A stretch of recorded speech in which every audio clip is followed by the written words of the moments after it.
बंधुआ मजदूर, इंसानों की तस्करी, लड़कियों की खरीद बेच, ये बातें भी सुनने में कितनी डरावनी लगती हैं, लेकिन हमारे समाज में इनसे जुड़े हुए क्राइम्स होते हैं, ये सारी चीज़ें होती हैं। हेलो एवरीवन, मेरा नाम है उर्वशी त्यागी और आज हम डिस्कस कर रहे हैं human trafficking and specially bride trafficking.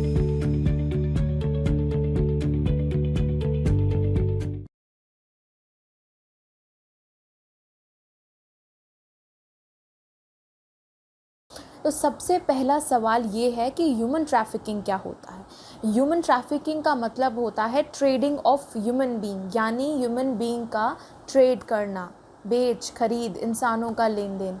लेकिन एक सवाल ये उठता है कि इसके पीछे, ह्यूमन ट्रैफिकिंग करने के पीछे ऑब्जेक्टिव या मोटिव क्या होता है।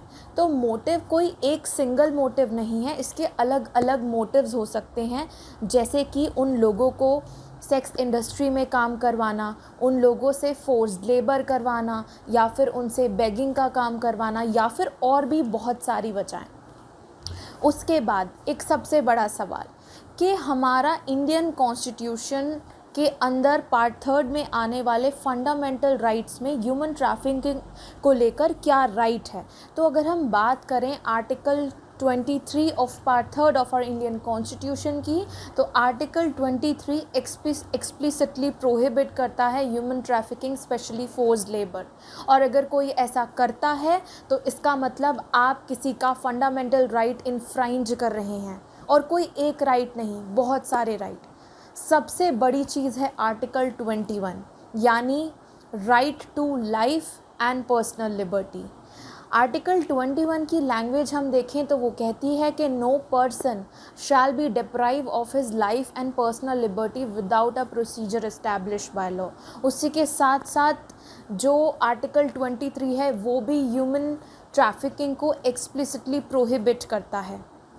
उसके बाद एक और मुद्दा है ब्राइड ट्रैफिकिंग का, यानी जो लड़की है उसको, जो ब्राइड है उसको बेच दिया जाता है टू द ग्रूम और ग्रूम फैमिली। अगर हम एंशंट हिंदू के हिसाब से फॉर्म्स ऑफ मैरिज पढ़ते हैं तो ब्रह्मा और गंधर्वा के अलावा हम एक और फॉर्म पढ़ते हैं असुरा, जो कि कंप्लीटली प्रोहिबिटेड है, गलत है। असुरा मैरिज के अकॉर्डिंग हम देखें और उस चीज़ से इसको कनेक्ट करें तो असुरा मैरिज में भी लड़की को बेच दिया जाता है, और ये एक काइंड ऑफ फोर्स मैरिज है जो कि कंप्लीटली प्रोहिबिटेड है और सबसे गलत तरीके की मानी गई है। अगर हम ब्राइड ट्रैफिकिंग की बात करें तो इसमें जो खासकर ऐसी बच्चियां हैं, लड़कियां हैं जो अभी जिनकी एज उतनी नहीं हुई है, जो कि एक मैरिज एज होती है, तो स्पेशली वो। अगर हम कुछ फैक्ट्स भी डिस्कस करें तो हाल फिलहाल के कुछ सर्वेस के अकॉर्डिंग इंडिया में करीब 23-24 मिलियन से ज़्यादा ऐसी माइनर गर्ल हैं जिनकी शादी कर दी जाती है। सवाल ये उठता है, क्या उन्होंने अपनी कंसेंट दी थी? क्या फोर्सफुली उनकी शादी की गई? क्या बदले में पैसा लेकर उनको किसी को दिया गया, ग्रूम को दिया गया? तो ये कई ऐसे सवाल हैं जो हम अपने दर्शकों के सामने रखना चाहते हैं।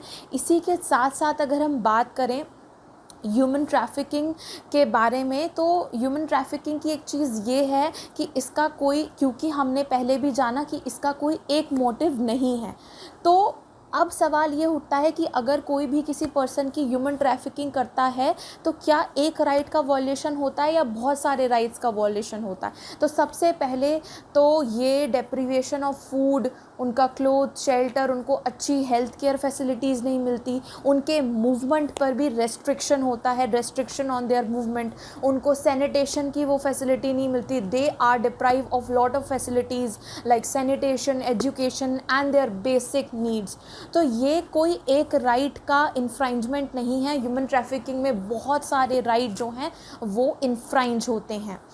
तो आप ह्यूमन ट्रैफिकिंग के बारे में क्या समझते हैं? आप अपनी राय हमें शेयर करके बता सकते हैं, अपने ओपिनियन हमसे शेयर कर सकते हैं।